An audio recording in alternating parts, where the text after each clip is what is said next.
EAMCET స్ట్రెస్సా? Testonic.ai ని try చేయండి. Free mock test, custom test, AI insights మరియు పర్ఫార్మెన్స్ ట్రాకింగ్ కూడా. Register now. కంచె గచ్చిబౌలి భూముల గురించి మేమే 100% కొట్లాడినా మేమే ఆపినాం. It is an undisputed issue. దాని గురించి మేము రోజు మాట్లాడాల్సిన అవసరం కానీ చర్చించాల్సిన అవసరం కానీ లేదు. 400 ఎకరాల భూముల గురించి ఇంత గట్టిగా కేటీఆర్ మాట్లాడుతున్నారు. నేను దాన్ని స్వాగతిస్తూనే 111 జీవో ఎత్తేసి లక్షల ఎకరాల భూముల్ని కాంక్రీట్ జంగల్గా మార్చి భాగ్యనగరానికి ఉన్నటువంటి లంగ్ స్పేస్ అయినటువంటి ప్రాంతాన్ని మీరు కాంక్రీట్ జంగల్గా మార్చాలనుకోలేదా? మీ హయాంలో అడ్డగోలి ఫామ్ హౌజులు మీ కుటుంబ సభ్యులందరూ నిర్మించుకోలేదా? జీవో 111 పరిధిలో కేటీఆర్ గారు మీకు ఫామ్ హౌస్ లేదా? గౌరవనీయులు సిద్దిపేట ఎమ్మెల్యే గారికి ఫామ్ హౌస్ లేదా? మీ శాసన మండలి సభ్యురాలు గారికి ఫామ్ హౌస్ లేదా? మీ ఎమ్మెల్యేలకి మీ మంత్రులకి ఫామ్ హౌస్ లేవా? టీఆర్ఎస్ వాళ్ళకి. మరి జీవో 111ని విధ్వంసం చేసి మొత్తం భాగ్యనగరానికే లంగ్ స్పేస్గా ఉన్నటువంటి జీవో 111ని రద్దు చేసి దాన్ని మొత్తం కాంక్రీట్ జంగల్గా మార్చిన రోజు మాత్రం ప్రకృతి డిస్టర్బ్ కాలేదు. కేవలం 400 ఎకరాలని డిస్టర్బ్ చేసిన రోజు మాత్రమే ప్రకృతి డిస్టర్బ్ అవుతుందా కేటీఆర్ గారు? నేను మళ్ళీ చెప్తా ఉన్నా, కాంగ్రెస్ బీఆర్ఎస్ ఈ రెండు కూడా చాలాసార్లు చెప్పినా ఇప్పుడు కూడా చెప్తున్నా, వీణా వాణిల్లాగా వీళ్ళిద్దరి మధ్యలో విడదీయరాని బంధం ఉంది. వాళ్ళిద్దరూ నానానికి ఒకరు బొమ్మ అయితే ఇంకొకరు బొరుసు. We cannot separate them. ఇద్దరి ఐడియాలు ఒకటే రకంగా ఉంటాయి, ఇద్దరి పాలసీలు ఒకటే రకంగా ఉంటాయి, ఇద్దరి మాటలు ఒకటే రకంగా ఉంటాయి. ఇద్దరికి సమదూరంగా ఉన్నటువంటి బీజేపీని ఈయన ఏమంటుండు, కాంగ్రెస్ బీజేపీ కుమ్ముక్కు కాలేదని నిరూపించుకోవాలని కేటీఆర్ మమ్మల్ని అడుగుతున్నాడు. ఇంతకంటే దారుణం ఏముంటుంది? చాలా సందర్భాల లోపల మేము చాలా స్పష్టంగా చెప్పినాం, కాంగ్రెస్ టీఆర్ఎస్ ఈ రెండు కూడా వేరువేరుగా ఉన్నాయి, భిన్నంగా ఉన్నాయి. ఇద్దరు సిద్ధాంతాలు కూడా ఒకటే. టీఆర్ఎస్ అధికారంలో ఉన్న 10 ఏళ్ళు అదే ఎంఐఎం పార్టీతో అడ్డగాగింది. అదే ఎంఐఎం పార్టీకి అసెంబ్లీలో విపరీతమైన ప్రయారిటీ ఇచ్చింది. ఒక దశలో ఎంఐఎం పార్టీనే ప్రతిపక్ష పార్టీగా చేయాలని చూసిరు మీరు. 7 ఎమ్మెల్యేలు ఉన్న వాళ్ళకి గంట మాట్లాడేందుకు అవకాశం ఇద్దరు, 3 ఎమ్మెల్యేలు ఉన్న మాకు 3 నిమిషాలు కూడా ఇవ్వకపోతురు. మీరు కూడా అప్పుడు అక్బరుద్దీన్ గారు మీరు అనుమతిస్తే మాట్లాడతామని మీరు చెబుతురు. ఇప్పుడున్న ముఖ్యమంత్రి కూడా అదే చెప్తున్నాడు.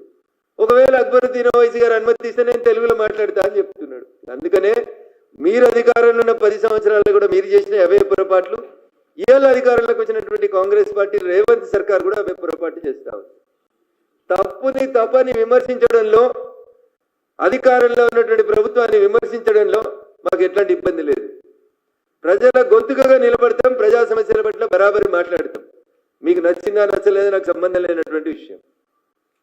ఇలా తెలంగాణ ప్రజలు ఆలోచించాలని కోరుకుంటున్నాం.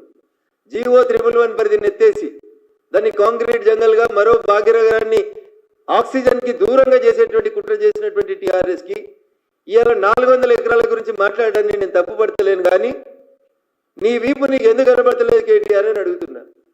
నీ వీపు నువ్వు చూసుకోక, నువ్వు 10 ఏళ్లలో చేసిన తప్పుల్ని నువ్వు చూసుకోక, మోడీ మాట్లాడింది బూటకం కాకపోతే చర్యలు తీసుకోండి, మోడీ తన చిత్తశుద్ధిని నిరూపించుకోవాలి. పెద్ద పదాలు ఎందుకు కేటీఆర్ గారు?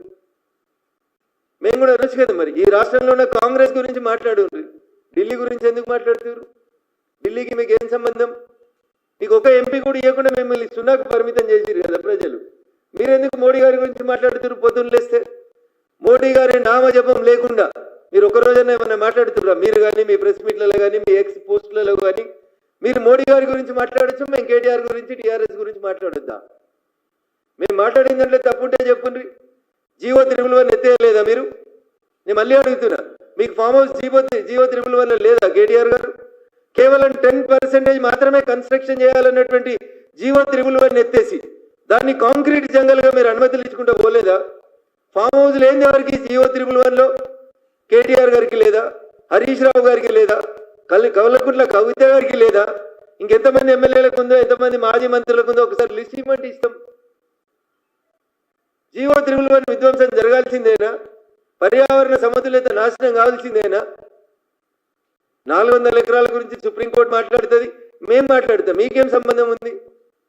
మీరెందుకు మా మీద మాట్లాడుతూ ఉన్నారు? బీజేపీకి మాట్లాడే హక్కు లేదనేటువంటి నైతిక హక్కు కాంగ్రెస్కి టీఆర్ఎస్కి ఎక్కడ ఉంటుంది?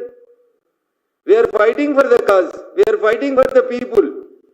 తెలంగాణ రాష్ట్ర ప్రజల గొంతుకగా మేము నిలబడి మాట్లాడుతూ ఉంటే నీకు అవకాశం ఉన్నప్పుడల్లా అవకాశం ఉన్న రీతిలో మాట మార్చింది నువ్వు. తెలంగాణ సమాజానికి జరగకూడని నష్టమంతూ జరిగింది 10 ఏళ్లలోనే.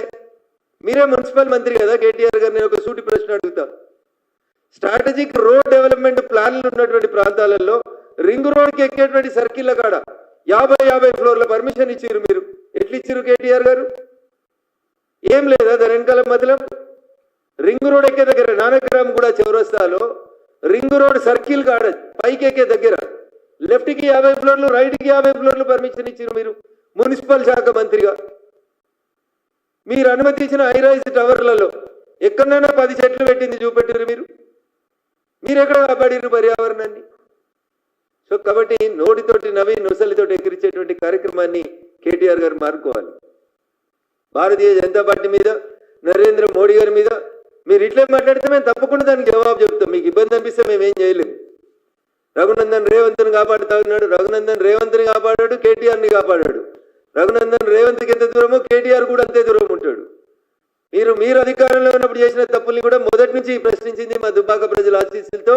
ఇదే రఘునందన్ రావు దుబ్బాక ఎమ్మెల్యేగా మాట్లాడాడు.